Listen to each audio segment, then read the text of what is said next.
네, 두 분 어서 오시고요. 안녕하세요. 네. 안녕하세요. 예. 포고를 뚫고 오셨네. 오시는데 뭐 어려움은 없으셨습니까? 교수님 특검 가신다고. 예. 김건희 특검에서 우리 예전에 그 시선집중 아마 요 프로였을 것 같은데. 기억나요. 그때 예. 뭐 용역 얘기했을 때. 서울 양평고속도로 예타 관련해서. 예타 관련해서. 예. 뭐 착수 보고 예타 뭐 BC 뭐 이런 거 우리 한참 뭐 네. 얘기했는데 그거 관련해서 뭐 듣고 싶다는 것 같아요. 무슨 그때 얘기인지. 방송에서 그 교수님이 스스로 전문가라고 하셨거든요. 네, 맞습니다. 용역도 많이 받았다. 예. 그 방송 들었나 보다. 특검이. 그러니까 높은 분이 뭐 약간 좀 찾는다고 오. 높은 분 누군지 모르겠는데 하여간 예. 예. 그러면 특검 언제 가세요? 아마 다음 주 정도 될 것 같아요. 예. 그러면 그 갔다 오신 다음에 저희하고 인터뷰? 예. 뭐 중요한 건 아니지만 뭐. 그러니까 참고인으로 가서 이제 전문적 어떤 그러니까 시각으로 이제 이렇게 쭉 이제 코치를 해주시는 거네. 아마 그 뭐 예타 관련된 뭐 다양한 얘기들 예, 뭐 그런 거 듣고 싶어 하는 것 같아요. 앞서 저희가 그 전해드렸는데 서기관이 네. 그 두 용역업체 불러가지고 그 종점 변경해주면 좋겠다라고 요청을 했다라는 거잖아요. 서기관이 그랬대요. 그 믿으세요? 아니 서기관이 단독으로 그럴 수 있다고 생각하세요? 뭐 단독은 아니지만은 뭐 단독으로 했던 건 믿을 수가 없죠. 서기관이 뭐 갑자기 뭐 큰 거리 자다 중에 한 일어나가지고 뭐 거리가 전화를 공장 두드리는 했겠죠. 소리도 아니고 갑자기 종점 변경해달라고는 안 하죠. 날짜까지 나왔어요. 2022년 3월 29일. 3월 29일 그러니까 대선 치르고 20일 뒤에 국토부의 서기관이 네. 그 동해기술하고 예. 경동 엔지니어링인가요? 경동, 두 업체를 불러가지고 종점을 변경해달라라고 아예 요청을 했다라는 거. 그 3월 29일이 제가 기억이 맞으면 거의 그때가 그 업체가 선정된 날짜인가 뭐 그쯤일 거예요 아마. 그런가요? 그건 예. 저희가 한번 확인해 볼게요. 그래요? 네. 왜냐면 그 3월 말에 계약이 체결되고 4월 초에 뭐 첫 번째 지시가 나가고 그다음에 5월 중반에 그 착수 보고를 하는 거거든요. 그 중간에 이제 그 업체에서 현장 답사를 뭐 한두 번 정도 왔다 갔다 하고 그 중간에 이제 도계공이 껴가지고 도계공 또 개입서를 제가 또 제일 처음 했죠. 아무도 안 했대. 제가 업체가 하나 꼈으면 중간에 마름 노름하는 공기업이 하나 꼈을 것이다. 그래서 이제 도계공이 역할을 하고 뭐 그렇게 해가지고 아마 진행이 되는데 제가 그때 제일 처음 이상했던 거는 우리가 이제 연구 용역이나 이런 예타나 본타나 이런 거 할 때 최종 결과물이 있어도 착수 보고할 때는 얘기 안 하거든요. 누가 착수 보고할 때 그 결과물을 얘기를 합니까? 혹시 갑의 마음이 뭔지도 모르는데. 네네네. 근데 이 본타 당성 조사의 문제점은 착수 보고할 때 결과를 얘기했다. 네. 그건 아까 그 서기관이든 뭐든 누구든 와서 답을 알려줬으니까 내가 답을 적어가는 거지. 예. 아무튼 우리 우석진 교수님은 용역계의 블랙홀이라고. 그렇습니다. 용역을 다 예. 빨아들이시는 분. 그렇습니다. 그 전문가 이제 가서 김건희 특검은 이제 코치를 한다. 그러니까 용역계 사실 황제가 있고 황태제가 있고 집사가 있는데 용역계 제가 집사 역할을 했거든요. 그래서 남들이 버린 용역 주워가지고 하기 선수인데 지난 3년 동안 못했어요. 근데 지금 벌써 2개인가 들어왔다면서요. 개수는 좀 밝히긴 좀 그런데 제가 이제 요번 주에 그 기재부하고 회의를 했습니다. 기재부에서 원래 기피 대상이었죠. 기피 대상입니다. 근데 거기 과장들이 왔는데 표정이 좋지는 않더라고요. 표정이. 제 기재부 사생팬이어가지고 표정이 그렇게 아주 유쾌하지는 않더라고요. 근데 하여간 3년 만에 회의를 했다. 알겠습니다. 아무튼 고급 정보 기대하겠습니다. 여러모로. 네, 대단히 감사합니다. 네. 롯데 이야기 하나만 하고 롯데가 롯데렌탈이라는 우리나라 최대 렌트카가 24만 대나 있는 그 1위 업체요? 1위 업체죠. 이제 롯데가 유동성 때문에 이제 사모펀드에 파는데 재밌는 어피니티라는 이제 홍콩계 사모펀드에 팝니다. 어피니티. 네. 근데 여기 이제 뭐 사실 기사가 많이 된 겁니다. 그래서 이제 근데 이 기본적으로 주당 3만 원짜리인데 대주주 지분 50 몇 %는 주당 7만 원에 그 흔히 경영권 프리미엄이라고 그러잖아요. 이제 이것부터가 벌써 이제 우리 자본시장의 문제점을 많이 끼고 있고 그 이제 예를 들어 그렇게 사준다 그러면 나는 5만 원만 받고 우리 다른 주주도 5만 원 쳐주세요. 이럴 수도 있는 거잖아요. 근데 그렇게 하지 않고 그럼 왜 이렇게 대주주에게는 1조 원 넘게 값을 호하게 쳐줄까 봤더니 이 사모펀드에는 제3자 배정 유상증자를 내서 주식수를 또 늘려서 그럼 그분들은 그냥 앉아서 돈 안 들이고 곳간에 돈이 들어오는 유상증자를 하는 거니 자본금을 늘리는 거니까요. 이렇게 하고 그러면 이게 주식수가 늘어나니까 회사 가치는 그대로인데 회사 가치가 희석되니까 다른 한 45%의 일반 주주들은 주가가 내려가는 전형적인 그 문제를 안고 있는데 그 말씀 드리려는 게 아니고 어피니티라는 사모펀드를 어디서 들어본 것 같아요. 보니까 SK 렌터카도 인수했던 그러니까 우리나라 렌터카 회사 1, 2위가 다 이제 이 외국계 사모펀드로 가는 건데 근데 우리 언론 중에 한 곳이 어피니티를 어피틴이라고 썼어요. 어딘지 모르겠어요. 처음에 어디가 썼는지. 예, 그런 경우 근데 제가 오타가 나올 수 있죠. 제가 예. 어피니티는 어디서 들어봤거든요. 그래서 어디서 들어봤나 했더니 이제 제가 SK 렌터카 할 때 들어왔던 어피티니는 어디지 하고 봤는데 한경이 그렇게 먼저 썼는지 매경이 그렇게 그다음에 이제 조선비즈 뭐 연합 인포맥스 네. 이렇게 정말 굴지의 언론사들이 전부 어피틴이라고 기사를 썼어요. 그 오타를 그대로 따라한 거예요? 지금 우리가 저 청문회에서 논문 네. 그 이진숙 후보자. 네, 뭐 저 오타도 그대로 김건희 씨도 마찬가지고 네. 네, 근데 지금이라도 빨리 고쳤으면 좋겠습니다. 지금 검색해 보면 어피틴이로 검색해 보면 주요 언론사들 기사가 쫙 나오거든요. 네. 우리 언론이 이런 말씀 드려서 뭐하지? 참 우리 때는 이러지 않았습니다. 예. 참 이건 유튜브 연장 방송이니까 방송심에서 약간은 자유로우니까 이런 표현 써도 되죠. 참 쪽팔린 케이스다. 이렇게 업계시니까 제가 반성하세요. 지금 말씀드린 언론사들이 사실 우리나라의 이제 사실 우리 여론을 주도하는 곳이잖아요. 이런 데서 그런 교수님이 이렇게 뭐 저기 이 코멘트 많이 하시거든요. 예. 저 경제 이제 맞아요. 저 재정이나 거시경제 관련해서 하시면 그것까지도 베낀다. 맞아요. 예. 아, 그래요? 제가 지금 그 경제학자 중에서 코멘트 제일 많이 하는 학자입니다. 그러니까 A 언론에 이제 코멘트를 했는데 그래, 전화 받고 코멘트를 하시는 거죠 기자한테. BC 언론이 예. 취재도 안 하고 마치 예. 취재한 것처럼 그렇게 그대로 갖다 쓴다. 예, 뭐 그런 거 엄청 많습니다. 예. 네, 예. 뭐 한두 번 보는 거 아니죠 사실. 예. 까놓은 예. 얘기를. 아 진짜 이건 제가 있을 올해도 수 한 없는 일인데. 400건 이상 코멘트를 했습니다. 오 그래요? 예, 올해 벌써. 예. 그죠? 코멘트하면 인터뷰를 안 주죠? 그러니까 제가 이건 약간 우스갯소리인데 인터뷰 딸 때 돈 안 주는 건 괜찮은데 한 건당 1,000원씩 뭐 언론재단에 이렇게 좀 적립을 좀 해가지고 10만 원쯤 되면은 찾아갈 수 있게 좀 해주면 좋겠다. 근데 외국의 그 상당수는 그 이제 그 코멘트를 따기 위해서 하는 것도 사실 인터뷰를 주거든요. 아, 선진국은 그런 게 아주. 그러니까 근데 우리나라는 거의 안 없죠, 주죠. 없어. 네. 거의가 아니고 아예 없고. 예. 저는 따는 건 좋은데. 그 기사가 나갔으면은 야 링크 같은 거 좀 보내주면 좋겠어요. 아 이렇게 그러니까 기사 썼다고 나갔는지 안 나갔는지도 몰라요, 사실은 따기만 하는 거고. 그냥 예. 딱 따면 그 다음부터는 그냥 안면 몰수. 예. 알겠습니다. 이렇게 네. 하여튼 왜 이렇게 가면 안 됩니다. 갑자기 경제 코너가 언론 코너가 돼버렸어요. 예. 이게 다 연결돼 있는 거죠. 예. 언론어 때 코너가 없어지니까. 뭐 네. 그 아까 렌트카 얘기해서 그러는데 지금 뭐 그 김건희 그 일가의 뭐 집사라고 불리는 그분도 이제 렌터카 도이치모터스요. 그렇지. 네. 예, 김 로샤크에는 땡땡 이런 말은 되는 건가요? 김예성. 예. 일부 언론은 실명을 이제 꼭 보도하고 있으니까. 그분이 이제 뭐 보니까 그 렌터카 50대 가지고 이제 사업하는 거거든요. 그래서 원하는 BMW를 탈 수 있게 해준다 해가지고 돌려가면서 이렇게 할 수 있게 구독처럼 이제 그렇게 해가지고 투자 받았는데 이건 지금 업계에 돌아다니는 소문인데 거기에 이제 그 관련되어 있는 이제 한국증권금융이라고 하는 증권사의 은행이 지금 공기업 같은 게 지금 그 관여가 돼 있거든요. 예, 그래서 거기 왜 투자를 했냐라고 하는 소문이 막 돌아다닙니다. 어떻게 돌아다니고 있네. 그러니까 이제 이게 조금 예전에 최재형 목사라고 그거 하신 분인데 그분이 이제 가졌을 때 제가 뭘 들었냐, 김건희 만날 때 뭘 들었냐, 김건희가 이제 그 인사 얘기 나왔다가 인사 얘기 저희도 몇 번 언급할까 했는데 인사를 했는데 그게 이제 금융위원이라고 하는 자리를 인사를 해줬다는 건데 금융위원이 사실은 일반인들은 뭐 알 수가 없어요, 사실은.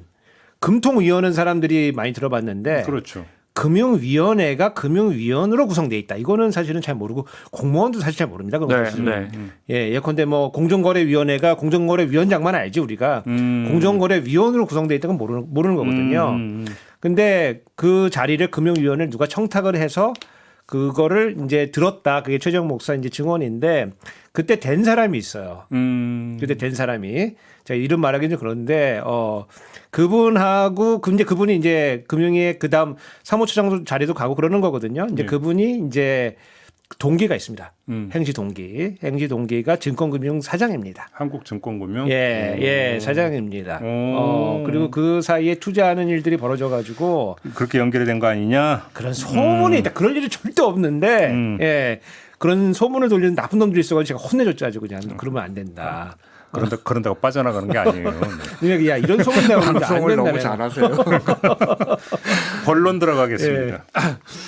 재정 얘기를 좀 하겠습니다. 이재명 대통령이 적극 재정을 상당히 강조를 하면서 낭비성 예산을 줄여야 된다는 이야기를 했습니다. 자, 일단 이재명 대통령이 말한 낭비성 예산이라고 하는 건 뭘까요?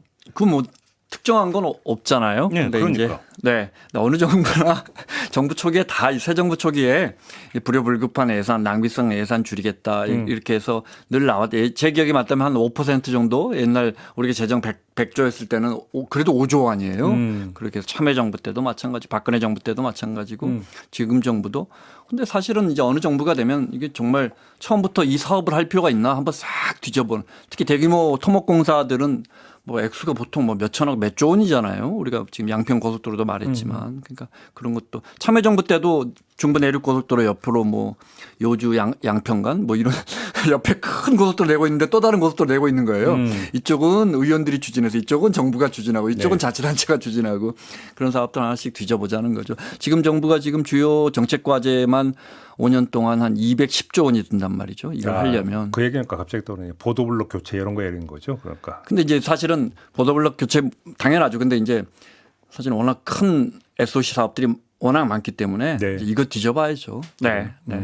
그러니까 그 이재명 대통령의 성남 뭐 시장이나 경기도지사 때 이제 어떤 행정을 했는지를 보면은 이제 불효불급한 예산을 줄여가지고 복지를 돌린다. 사람들이 국민들이 뭐 시민들이 도민들이 필요하는 예산을 돌린다. 이게 사실은 그때 행정의 테마였거든요. 그래서 그거가 간다고 보면 되는 거고 실질적으로 조금 더 진행이 되는 것 같아요. 왜냐하면 기본적으로 이제 기재부가 이제 이 그 뭐 지출 구조 조정한다고 하는 거는 기본적으로 이제 줄이는 건 많지는 않거든요. 사실은 이제 일몰이 돼가지고 끝나가지고 연장해야 될 산업을 연장을 안 해주고 네. 그렇게 좀 비용이 남았던 거 조금 정리해가지고 그거를 뭐 지출 구조조정 실적으로 그냥 넘겨가지고 실질적으로는 줄이는 건 없는데 이 외관상으로는 이제 줄이게 보이는 이제 그런 초식들을 이제 해왔는데 지금은 좀 약간 조금 다른 분위기가 좀 있습니다. 그래서 조금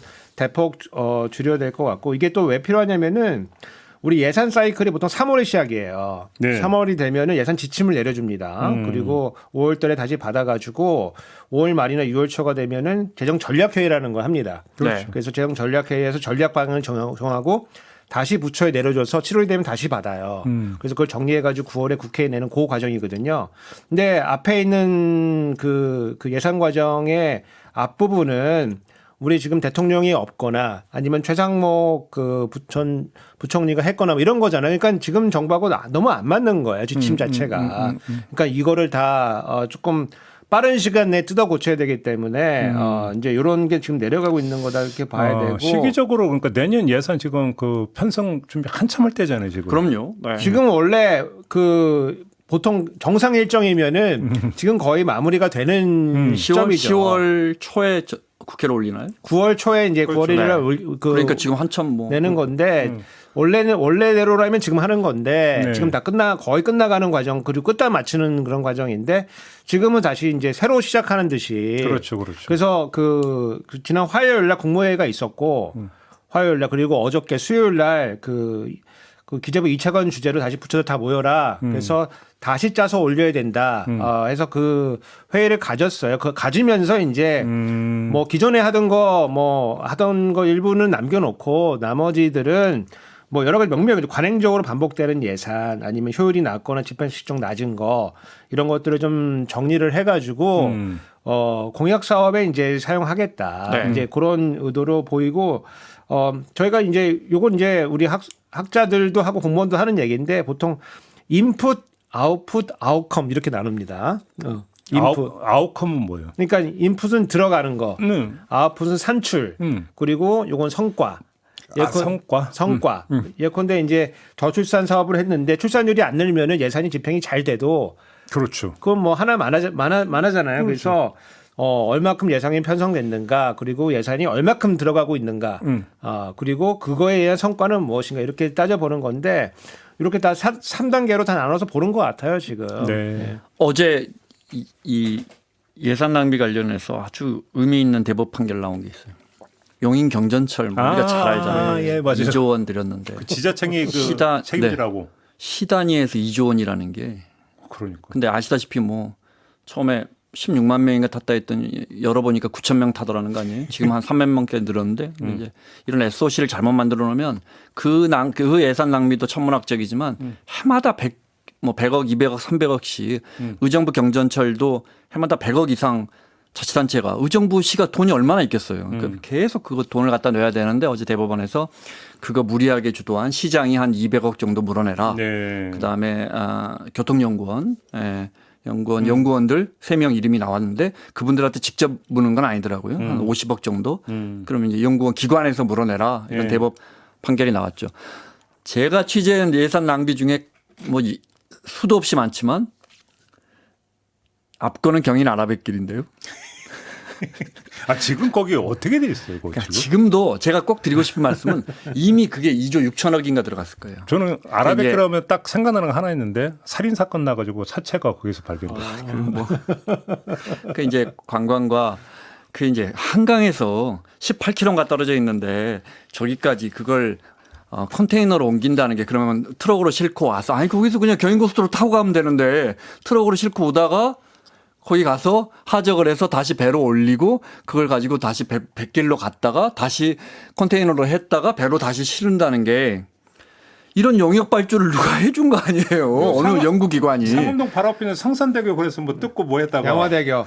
네. 양화대교 옮긴다고. 성산대교 아니라 양화대교. 양화대교는 이제 그거를 이제 오세훈 시장 그때 이제 이렇게 해서 MB랑 해서 이제 거기서 큰 유람선이 들어오면 그 용산 역세권 개발까지 중국인 관광객들 유치하고 그 배에다가 이제 카지노를 놓겠다. 그런데 이제 큰 배가 못 들어오니까 양화대교를 좀 틀어야 되는 거예요. 네. 그래서 이제 그까지 연결이 됐었는데 그래서 뭐 컨테이너 뭐 한 개라도 옮겼겠어요. 그러니까 그렇게 하는데 지금은 이제 자전거 길 됐죠. 자전거 길. 근데 이것도 한 해 유지비만 30억 원이 들어요. 한 해 유지비만. 그 자전거 길 국민들한테 자전거를 해마다 몇 개를 사줄 수 있는 거예요. 30억이면. 알겠습니다. 그러니까 지출 관련해 가지고 좀 뭐 하나 조금 더 말씀드려 보면은 이게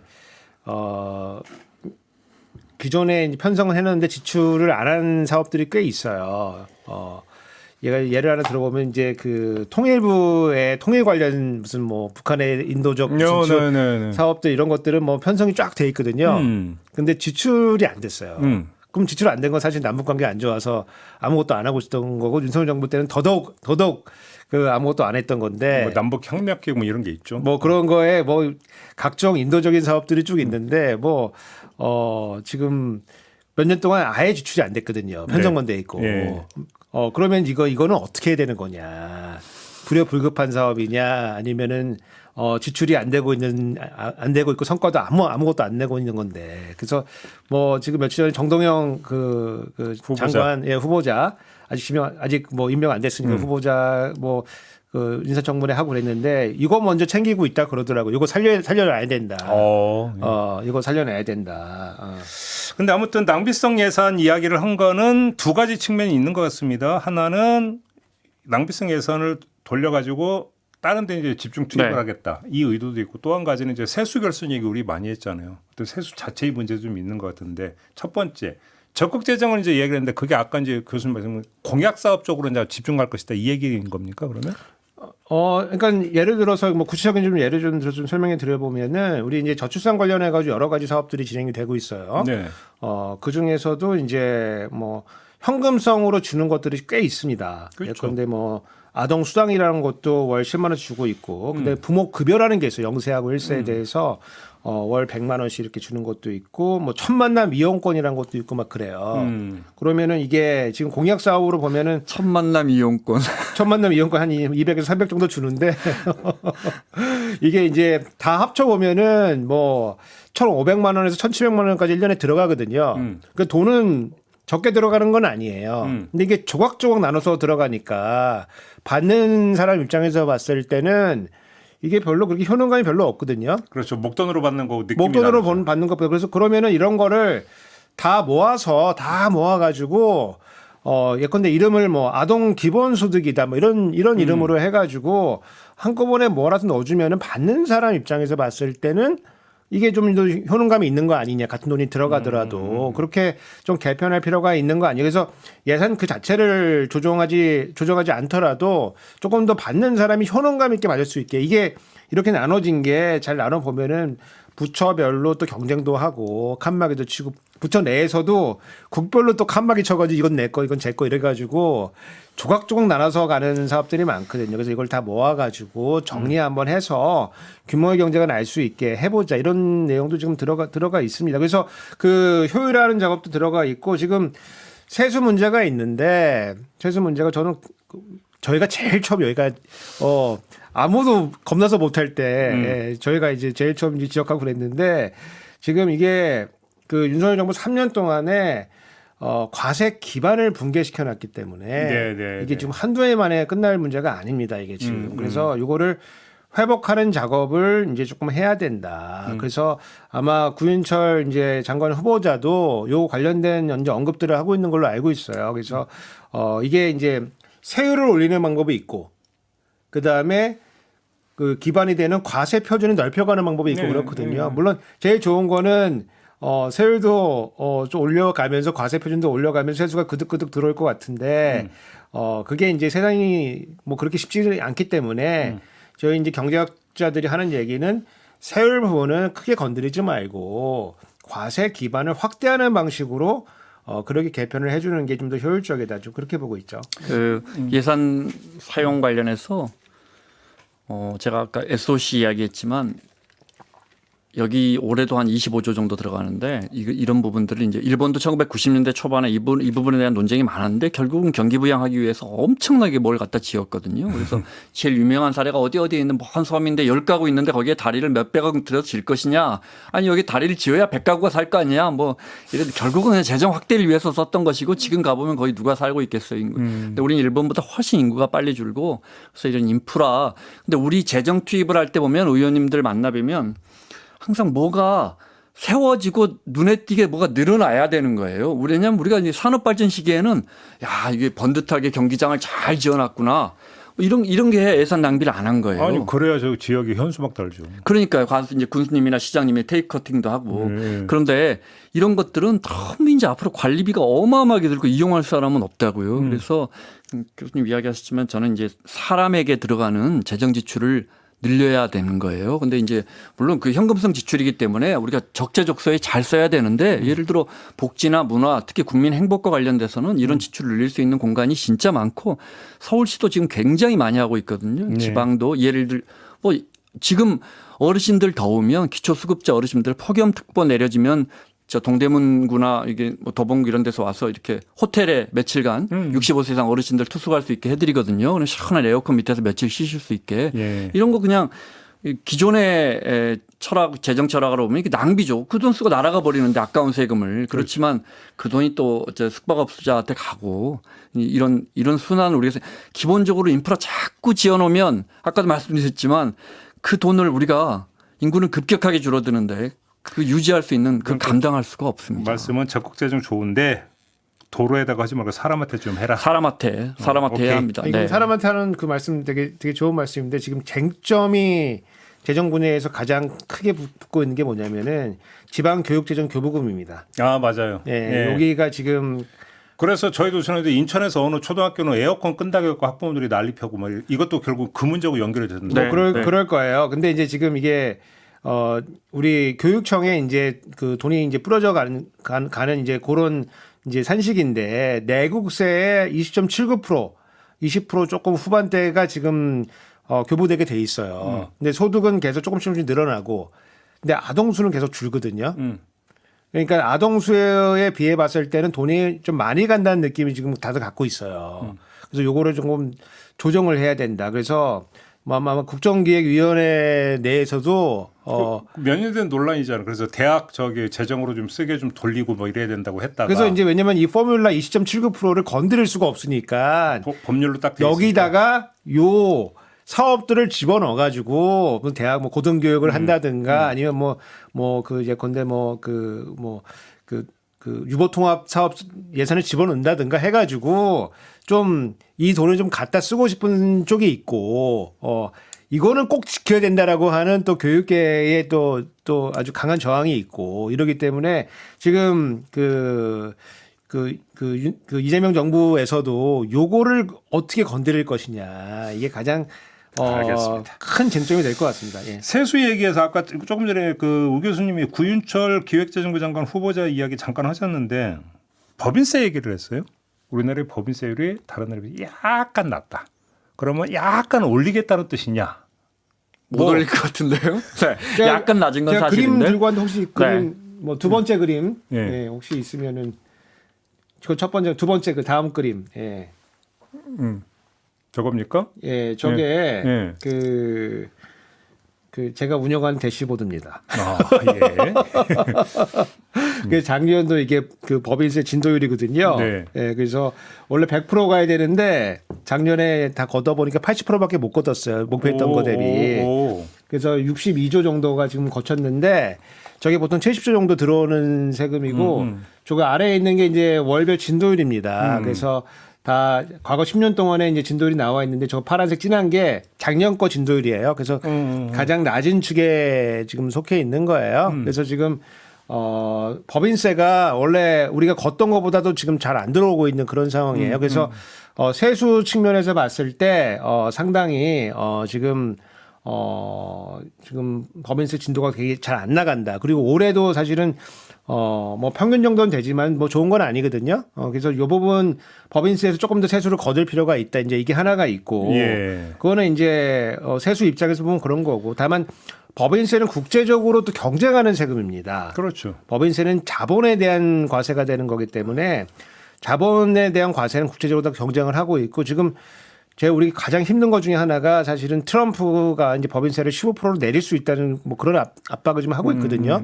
그리고 지금 최근에 그 오빠법인가 통과되면서 지금 뭐 감세의 기조가 붙어가지고 그래서 법인세를 좀 내릴 수도 있어요. 그러면은 우리도 안 맞춰갈 수 없습니다. 그러면 세율을 지금 다시 올릴 수는 없다? 저는 결심하면 올릴 수는 있는데 추가적으로 얻는 이런 뭐 세수의 이득하고 법인세 올려서 얻는 이득하고 그다음에 앞으로 이제 다시 혹시나 있을 국제 조세 경쟁에 의해서 법인세를 내려야 될 수요가 생길 수가 있거든요. 그러면 올렸다 내리는 건 조금 더 모양새가 좀 이상하니까 조금은 유지를 하되 과세 표준을 조금 더 넓혀가는 방향으로 좀 하는 게 좋겠다. 그렇게 해서 조정을 해주는 게 저는 단기적으로는 도움이 된다. 이제 이렇게 보고 있죠. 알겠습니다. 이 정도로 하고 트럼프 얘기했으니까 연결되는 부분인데 요 얘기 좀 잠깐 합시다. 어제 저희가 인터뷰에서도 한번 입장을 좀 들어봤는데 농산물 그러니까 관세 협상 과정에서 우리의 양복 카드로 농산물이 좀 이제 거론이 되고 있는 것 같습니다. 뭐 쌀, 쇠고기, 뭐 GMO 감자, 뭐 그다음에 과일 뭐 이런 것들이 좀 거론이 되고 있다고 하는데 혹시 들으신 거 있습니까? 어떤 품목을 얼마나 열려고 하는지 혹시 좀 얘기 좀 들으신 거 없으십니까? 아니, 우리 언론이 얼마나 답답하면 통상교섭본부장이 농축산물 개방이라고 않고 농산물 개방이라고 해서 소고기는 빠지나 지금 이렇게 깜깜이 하고 있는데 미국 측에서 제시한 카드는 우리 정부한테 다 온 것 같아요. 이제 정부가 아직 그러면 그 네 가지를 얘기한 게 전부 다 아마 미국에서 저기 들어온 걸 것이다. 사과까지 이야기 나온 것 같은데 그러니까. 사과까지 사과는 이제 관세로 통제하지 않고 이번에 보니까 검역에 걸려 있더군요. 예. 거기에 이제 온갖 병해충이 들어있으니까 우리가 8단계로 구분하는데 미국 사과는 이제 2단계에 걸려 있더만. 그러니까 이 부분이 있고 소고기 역시 소고기는 이제 대만과 일본은 열었고요. 30개월 연령 이상의 그렇죠. 소고기. 이제 한국 말씀드린 것처럼 소고기 미국산 소고기 가장 많이 먹는 나라가 한국과 일본인데 우리가 먹는 수입 소고기 한 49%가 미국산 소고기더라고요. 근데 더 열어라. 이제 우리한테는 이 쌀과 쇠고기, 일본은 쇠고기를 열었고 우리한테는 이제 예민한 2개 남아. 사과도 또 공교롭게 뭐 지역 이야기가 또 경북에서 한 절반 이상을 생산하잖아요. 근데 사과 딱 타겟팅이 돼 버린단 말이에요. 이게 사과를 열면 그러니까 이런 것도 참 정부로서는 어려운 부분입니다. 어떻게 결론이 어떻게 날 거라고 전망하세요? 보통 이제 과거에 우리 이제 그 통상 협상을 이제 해왔던 역사를 보면 우리가 이제 다쳤던 거를 이제 열어가는 과정이니까 처음에 우리 이제 비과세 장벽을 엄청 높게 세워놨다가 네. 이제 우리 우루과이 라운드나 이런 거 이제 지나갈 때 보면은 비과세 장벽은 없애고 모든 걸 다 관세로 환원한다.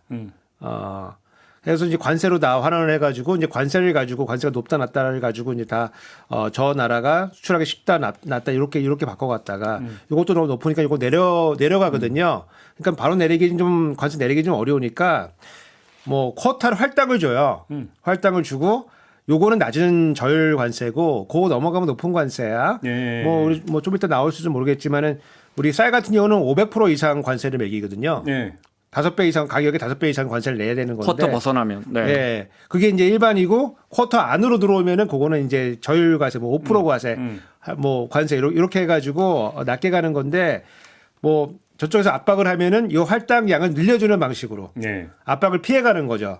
사실 우리가 실질적으로 높게 과세하고 있지만 요거를 조금 더 이제 할당량을 좀 올려주겠다. 이제 이런 식으로 이렇게 진행을 하는 거고 지금 이제 우리 여한구 통상교섭본부장이 한 얘기를 보면은 이제 우리 뭐 농산물도 전략적 판단해야 됐다고 왔다. 이제 이렇게 얘기를 하거든요. 그러면은 거기서 오는 거는 내준다. 내주되 우리가 지켜야 될 거는 지키겠다. 이제 이런 의지가 읽혀요. 그러니까 어디까지 내주느냐가 문제죠. 쌀이냐 소고기냐. 근데 이제 뭐 이게 사실은 경제, 교역, 관세, 무역 이건 다 숫자로 표시되는 거 아니에요. 그러니까 BC로 표현 이게 혜택이냐 비용이냐. 근데 이제 이 부분은 쌀과 쇠고기는 이게 가치관이 들어간단 말이에요. 그래서 굉장히 어려운 부분이고, 자 쇠고기가 30개월 연령 이상이 일본이나 대만처럼 우리도 풀어준다면 미국 입장에서 이제 전 세계 다 풀리는 거죠. 한국이 풀었다 이러면 굉장히 중요하고 풀렸다고 가정을 해보죠. 내년 1월부터. 그러면 이제 우리 소비자들 입장에서는 찜찜하잖아요. 우리는 기본적으로 미국산 쇠고기 전체를 소비 안 할 수도 있어요. 광우병 촛불 시위의 경험이 있기 때문에. 네. 그러니까 이왕이면 아니 호주 거 사지 왜 미국 걸 사 이렇게 그렇죠. 되면서 기존에 팔리던 미국산 소고기마저 안 팔릴 수 있는데 광우병이 지금 현실적인 위험이 아니라서 이게 우리 소비자들이 처음에 이렇게 우려하다가 일반화될 가능성이 있고 그다음에 이제 나는 그 미국산 소고기 안 먹을래 하면 안 먹을 수 있나? 기본적으로 뭐 우리가 옛날 SRM 그 특정 위험 부위 광우병에 뭐 이런 것들 포함해서 이제 30개월 연령 이상이 포함된다는 건 온갖 잡육이 다 섞여서 소세지니 뭐니 다 들어올 거고 우리가 식당 가서 먹는 수많은 고기가 있을 텐데 우리가 그걸 나는 찜찜하니까 미국산 소고기는 안 먹고 살래 한다고 안 먹을 수가 있나요? 지금은 정육만 들어온다면서요? 네네네. 그렇죠. 살코기만. 그러니까 지금 아주 구분하기 쉽지만 이제는 이제 뭐 머리 부위든 뭐 부위, 다진육이냐 다 들어올 수 다 들어올 수 있기 때문에 그리고 그것이 이제 한번 이렇게 가공이 돼서 또 들어와 버리고 두 번 가공이 돼서 들어오면 우리가 그걸 어떻게 피해갑니까? 그래서 이제 그런 문제가 있어서 아마 제가 볼 때는 좀 다른 이야기 뭐 쇠고기보다는 쌀을 여는 게 더 정부 카드로서 낫지 않나. 저는 좀 다른 이야기 하나 드리자면 끝까지 다 들 수는 없는 것 같아요. 경제적으로만 보면 가치관이 들어서 조심스럽긴 하지만 우리가 2004년에 한칠레 FTA 할 때 그때도 제 경제부에 있었는데 진짜로 저런 나라랑 FTA 하면 우리 포도 농가는 다 죽을 줄 알았어요. 포도를 너무너무 잘 만드는 나라잖아요. 근데 그 위에 우리 포도가 유독 잘 성장한 게 포도예요. 우리가 그때 다른 새로운 거 개발하고 작년에 우리가 라면 다음으로 농식품 중에 가장 많이 수출량 늘어난 게 포도예요. 그러니까 그다음에 이것도 생각해 보시죠. 우리가 이제 예를 들어 해외 농산물 뉴질랜드 키위 먹는데 우리 먹는 키위가 대부분 거기서 오는데 뭐 바나나 뭐 이런 거 보면 기본적으로 우리가 제조업은 우리나라 전체 평균 수입 관세가 4%예요. 그러니까 우리가 뭐 이런 거 오면 4% 관세를 받아요. 그런데 농산물은 평균 14.9% 받아요. 무슨 말이냐면 10% 정도 우리 국민들이 농산물을 지켜주기 위해서 더 비싸게 소비하고 있는 거예요. 네. 그러니까 키위도 더 비싸게 먹고 있는 거예요. 그러니까 농민들의 가치도 절대 중요하죠. 근데 소비자 관점에서 보면 계속해서 닫아둘 수는 없다. 그럼에도 불구하고 농민들에 대한 설득은 필수 아니겠습니까? 쉽지 않죠. 어떻게 설득할 수 있다고 생각하세요? 그러니까 그 제가 뭐 거듭 말씀드리지만은 이게 국민의 이제 대표성을 갖는 사람들이 가서 제대로 이제 국민의 의사를 반영해서 그 협상에 임해야 되고 협상을 국내로 들고 왔을 때는 이제 이득을 보는 분야가 있고 그다음에 손해를 보는 분야가 생길 거 아니겠습니까? 예. 그리고 그 이익의 균형을 이제 맞춰가면서 이제 그 협상을 하게 될 텐데 그렇다면 국내 정치적인 입장에서 봤을 때는 그럼 이득 보는 데에서 그렇죠. 손해 보는 대로 이제 조금 그 소득이나 이제 이득의 그 이득을 이제 손해 본 부분으로 이제 그 이전시켜주는 그 역할이 이제 필수적이거든요. 그건 이제 정부밖에 할 수가 없어요. 예컨대 지금 우리가 자동차나 반도체나 뭐 이런 걸 이제 지키고 사실은 그러면 아까 말씀해 주신 거에 따르면은 뭐 축산이나 소고기나 쌀 시장을 내줘야 되는 이제 이런 거거든요. 그래서 이게 우리가 과거에 안 해봤던 건 아니에요. 그래서 예컨대 우루과이 라운드 때는 우리가 이제 그 농수산물 시장을 기본적으로 그 비관세 관세 정책을 이제 철폐하면서 그때 직불금이라는 거를 우리가 네. 도입하면서 농업 직불금.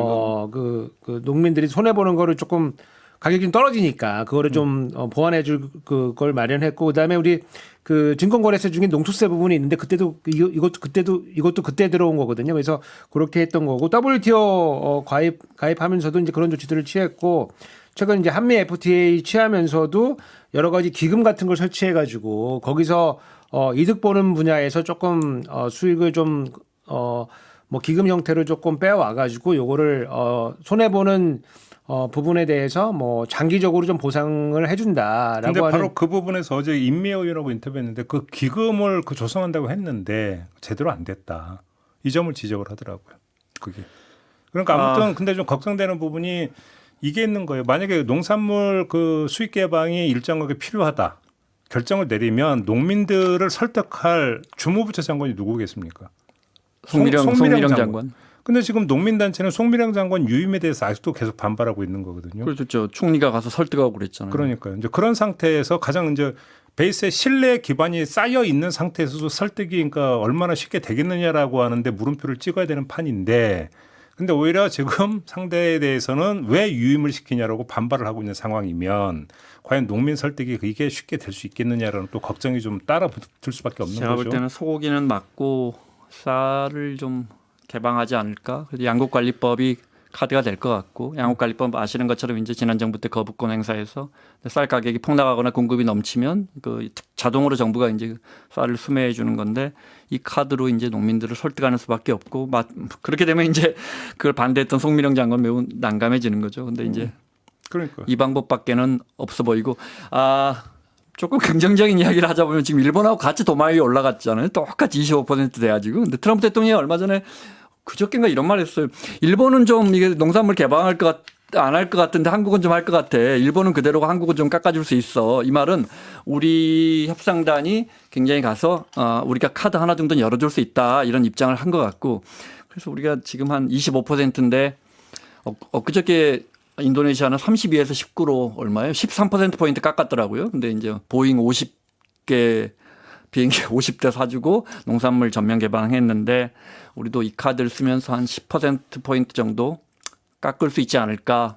저는 유튜브니까 이런 트럼프 지금 행보를 보면 가끔 요즘은 다 사라졌는데 옛날에 버스나 기차 타거나 이러면 막 떡대가 이렇고 문신 좀 있고 여기 칼자국 있는 사람이 막 해가지고 인상 막 눈 부라리면서 뭐 하나 사달라고 뭐가 달라요 그거. 그래서 지금 일본이 지금 총선 앞두고 세게 버티고 있거든요. 그래서 잘하면 일본은 25% 그대로 가면서 크게 얻어맞고 우리는 조금 낮춰주면서 백악관이 봐라 한국 정부는 이렇게 조금 이 성의 표시를 하니까 우리가 확 낮춰줬지 않느냐. 지금 약간 그 기회가 열린 것 같은데 13일 남았네요. 이게 뭐 송미령 장관에서 조금 뭐 그냥 뭐 하나 말씀드려 보면은 이게 농업이 있고 농촌이 있고 그렇습니다. 예. 농업은 이제 그 산업으로서 업이고 그렇죠. 농촌은 커뮤니티. 그렇지. 근데 송민홍 장관 농촌 전공이에요. 아, 농업이 아니라? 농업이 아니고 그 농촌 농촌경제연구원 예, 커뮤니티가 연구원 이제 출신이죠. 뭐 여기가 이제 무슨 어떻게 지내야 되고 뭐 이런 약간 공과가 관련된 이런 거 전공자거든요. 그래서 농업은 의외로 약할 수가 있다. 대통령이 이제 전문성을 보고서 이제 했다고 하시는데 이건 이제 농업과 관련된 이제 이런 거기 때문에 농민들의 얘기가 맞을 수도 있다. 이제 예. 알겠습니다. 뭐 언젠가는 이제 뚜껑이 열리겠죠. 그래서 13일 이제 남았습니다. 그러니까 이제 내용물이 이제 그렇게 되면 공개가 될 텐데 이제 중요한 거는 미국과 어떻게 협상을 하느냐도 중요하지만 다시 한번 말씀드리면 이제 그 국내 이제 사회적으로 어떻게 이제 논의를 가져가서 합의를 끌어낼 수 있는가 이것도 참 중요한 정치적 과제다. 이 말씀을 좀 안 드릴 수가 없을 것 같습니다. 자, 오늘 이야기는 좀 이 정도로 마무리하죠. 두 분 수고하셨고요. 저도 함께 물러가겠습니다. 고맙습니다. 감사합니다. 고맙습니다.